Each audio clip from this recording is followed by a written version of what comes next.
Voltamos com mais um Sala de Entrevistas e hoje a nossa convidada é Priscila Reolon, ela que é nutricionista. E nós estávamos conversando aqui sobre dietas, né, obviamente, né? E Priscila, o que você acha do jejum? E jejum intermitente, você é a favor, contra?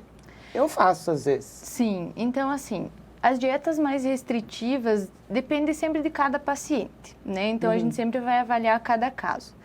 O jejum que eu sempre defendo e que eu coloco que todo mundo deveria fazer é o jejum noturno, que ele conta pelo menos 12 horas. Eu faço isso. Isso, então assim, por exemplo, jantar até no máximo às 19 horas e a partir desse horário consumir apenas chás, das 8 às 8. Isso, ou das 8 às 8, aí varia na rotina de cada um. Eu sempre coloco um horário limite, tipo no máximo às 20h30 de preferência, por conta dessa liberação hormonal do ciclo circadiano. Então, esse jejum no período da noite ali, ele é bem importante para auxiliar nesse processo de limpeza, purificação celular, né? Então, Está escrito até na Bíblia, né, que você tem que fazer. Sim, então assim, tem os fins religiosos que a gente ouve muito no consultório, e normalmente vem uma demanda grande desse relato de jejum, mas eu sempre coloco que esse jejum de 12 horas, ele seria bem importante que aplicássemos na nossa rotina, justamente para facilitar esse processo da noite. Até o sono é melhor, né? Porque aí eu consigo jantar num horário específico, dou um tempo de digestão, para posterior entrar na rotina de sono, entrar naquele sono REM que nós precisamos fazer, né? Que é o sono profundo. Então, tudo isso influencia numa rotina melhor. Eu depois que comecei a fazer o jejum, eu me senti muito melhor mesmo. E normalmente a gente ouve dos pacientes, os que adaptam esse jejum básico de 12 horas, eles normalmente relatam ali um bem-estar, uma disposição melhor no dia seguinte, né? Então, tem benefícios. E aí os jejuns a partir de 12 horas, que aí começa 16, 18 horas, né? Nossa, mas daí já não dá, né? Aí é bastante. Aí a gente utiliza em casos muito específicos, assim, de pacientes que realmente a gente avalia uma demanda, né? Então não é para todo mundo que se aplica. E bastante consumo de água, né, para aguentar, né, esse jejum, né, porque eu tomo bastante líquido para aguentar 12 horas sem comer. E a água é fundamental em qualquer momento, né, então, e muitas vezes a nossa fome, ela não é fome, muitas vezes ela é sede, né, então o nosso corpo tenta emitir sinais de que nós estamos em desidratação, mas nem sempre ele vai ser pela sede, né? Então, às vezes, é aquela fome, aquela vontade de comer, tenho vontade de comer um doce, mas não é um salgado, mas não é. E aí eu tomo água, muitas vezes isso acaba resolvendo. Então, é bem importante esse consumo. E com as crianças, como que eu faço para introduzir uma alimentação saudável, assim, com o meu filho? Principalmente na escola, né? Que às vezes uma criança leva uma alimentação saudável, outro não, né? Apesar que hoje em dia as escolas estão fazendo, né, um coletivo, né? Para que todos levem o mesmo lanche. Como que eu faria? Exatamente. Eu acho que as escolas têm pensado mais nesses lanches coletivos, justamente porque os colegas são influência, né? Então, se um leva uma maçã, o outro leva um chocolate. Exatamente. Né? O que leva a maçã vai deixar de lado e vai comer o chocolate do amiguinho, né? Então, assim, eu coloco que com as crianças os hábitos começam em casa, né? Então, não adianta de nada eu, como mãe, obrigar o meu filho a comer salada se eu não tenho esse hábito de consumo. Porque a criança, ela vai se questionar, porque eu tenho que comer e os meus pais não. Então, a mudança de hábitos, ela começa em casa. E aí a gente começa a agregar junto para a rotina da escola. Então, fica muito mais fácil quando as nutris mandam as opções, porque às vezes elas mandam opções saudáveis, mas há reclamações, né? Então, é bem importante começar essa mudança de hábitos em casa e aí estender para fora de casa. E também fazer alguns molhos diferentes, né? Porque nem a minha sobrinha, eu vi, na verdade ela é minha prima, né?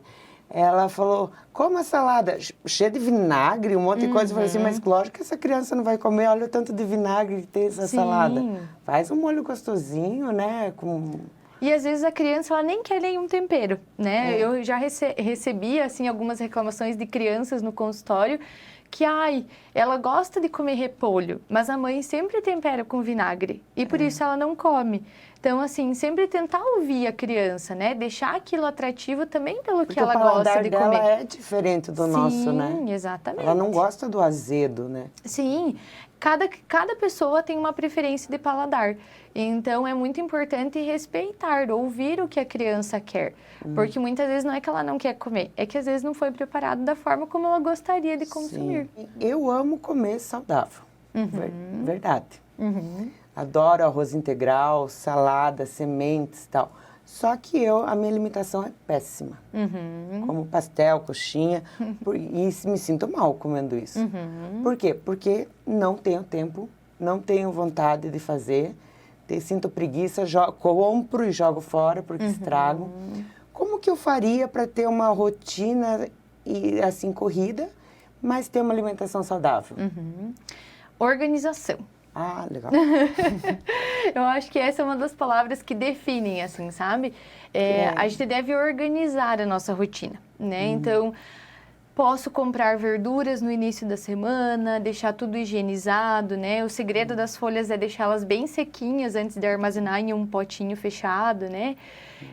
Então, higieniza tudo no começo da semana, deixa tudo meio pré-organizado, congela, deixa na geladeira, você vai ter para a semana toda, né? Então, gosto de arroz integral. O arroz integral é um alimento que dá para congelar. Então, cozinha uma grande quantidade e porciona nos potinhos, deixa congelado e no decorrer você vai fazendo essa retirada. Já traz junto no trabalho, daí, né, o potinho? Isso, então assim, dá para fazer de preparações separadas ou montar uma marmita específica. Então, organizar é a melhor forma de a gente conseguir manter um equilíbrio de rotina. Né? Então, deixar esses alimentos previamente preparados. As frutas também, por exemplo, mamão, melão, que são frutas que você precisa descascar, né? Então, já deixar tudo picadinho na geladeira. Como eu citei antes, ali perde um pouco de nutriente, mas você consegue manter um equilíbrio melhor do que o consumo aí de, né, essas frituras, salgados, lanches e tudo mais. Eu já cozinho o arroz junto com a lentilha já. Olha, é uma forma de ter o consumo dos dois, né? E de uma forma mais prática. Fica uma delícia. Olha aí, ó. Então, adequando a rotina, né? A gente tem que adequar o que é possível. No trabalho que você faz com os pacientes com câncer, você também tem uma equipe que trabalha junto contigo, né? Como que é essa interação, assim, com você, com os médicos? Olha, a gente sempre define que o atendimento multiprofissional, ele beneficia totalmente o paciente, né? Então, eu sempre procuro ter o maior contato possível com os médicos, né, que acompanham esse paciente, pensando em beneficiar o paciente que está ali comigo, né? Então, eu sempre procuro entender um pouco melhor o caso, a gente faz algumas discussões de casos sobre pacientes específicos para facilitar essa conduta ali posteriormente. Então, eu trabalho junto com o psicólogo, o médico oncologista, os enfermeiros, farmacêuticos. Então, a gente tem esse trabalho em conjunto, o que beneficia muito o tratamento. Eu fico bem feliz porque hoje em dia tem muita gente se curando do câncer, né? A minha tia se curou do câncer. Que bom! Em pouco tempo ainda. Olha só. Eu fiquei muito feliz. Sim, hoje os casos de cura, assim, a gente vê muito, né? Então, E a nutrição é essencial, né? Fundamental, né? Então, se não tem a nutrição, acaba desandando muitas vezes o tratamento. Tanto que, normalmente, a médica oncologista, ela já faz o encaminhamento direto para a Nutri. Né? Então, é meio que como se fosse um protocolo. Antes de iniciar a medicação, já tentar fazer o acompanhamento nutricional, porque é muito importante. Priscila, porque além da nutrição, né, num tratamento de câncer, também tem o exercício físico, que é bom para um tratamento, né? Como que faria? Então, hoje os estudos, eles mostram que a prática regular de atividade física pelo paciente em tratamento beneficia muitas vezes até a cura. Mas eles não estão muito fracos? Assim? Então, aí depende de cada caso, né? Eu sempre coloco assim que precisa da liberação médica, né? Porque tem alguns casos que são pós-cirúrgico, então tem que ter essa liberação do médico. Quando se tem essa liberação, eu incentivo muito a prática regular de atividade física. Diferente do que as pessoas pensavam antigamente, que o paciente em tratamento tinha que estar deitado, sentadinho e não podia fazer nada, né?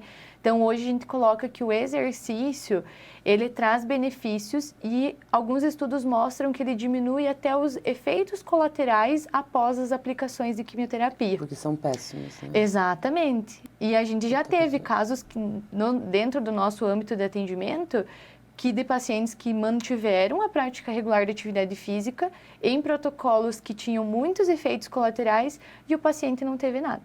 Justamente porque conseguiu manter uma rotina alimentar saudável, prática regular de atividade física, boa ingestão de água, né? Conseguiu manter esses cuidados consigo mesmo e aí teve uma evolução. Inclusive, até ganhou massa muscular durante o tratamento, que é uma coisa muito difícil. Nossa, que bacana! Então, assim, é fato, né? Então, a junção de todos esses cuidados só beneficia o paciente. É porque é essa a regra, né? Exercício e nutrição, né? Sim, exatamente. Então, mesmo você doente, e para não ficar doente, né? Exatamente. Às vezes a gente arremete que porque está doente não pode fazer, mas às vezes é nesse momento que é necessário, né? Que mensagem que você deixaria para uma pessoa que está tentando assim se alimentar melhor, ou uma pessoa que está em tratamento, para que venha a pensar melhor nos seus hábitos alimentares? Deixa uma mensagem para uma pessoa, mensagem final. Então, o que eu colocaria de mensagem é mantenha o básico, né? Tenha esses cuidados com a rotina, tenha essa mudança de hábitos como um estilo de vida, né? Não adote isso somente para buscar um objetivo de estar mais bonito, estar mais magro. Ou para ir numa festa. Exatamente. Então, assim, a mensagem que eu aplico para todos os meus pacientes, encare a mudança como um novo estilo de vida, não somente temporário, porque aí você vai colher muitos benefícios. Primeiro, o benefício vai ser da mudança de hábitos de uma forma mais saudável, e depois você vai colher o benefício da perda de peso, do corpo bonito. Então, mantenha o básico, a alimentação, atividade física, ingestão de água, que é o suficiente para ter uma vida melhor. O básico seria a disciplina, né? Exatamente. Nós queremos agradecer a sua presença no nosso programa. Muito obrigada por ter vindo. Engrandeceu muito a nossa conversa. Está convidada a voltar sempre aqui e venha mais vezes. Eu que agradeço. Eu nem gosto de falar, então para mim foi muito bom. Priscila, muito obrigada por ter vindo ao nosso programa. Foi uma honra conhecê-la. A sua conversa engrandeceu muito. Vamos ter novos hábitos alimentares, né, pessoal? E muito obrigada mesmo. Obrigada a você que esteve em casa e nos acompanhou em mais um Sala de Entrevistas. Espero você no próximo sábado aqui na TV Nova Conexão.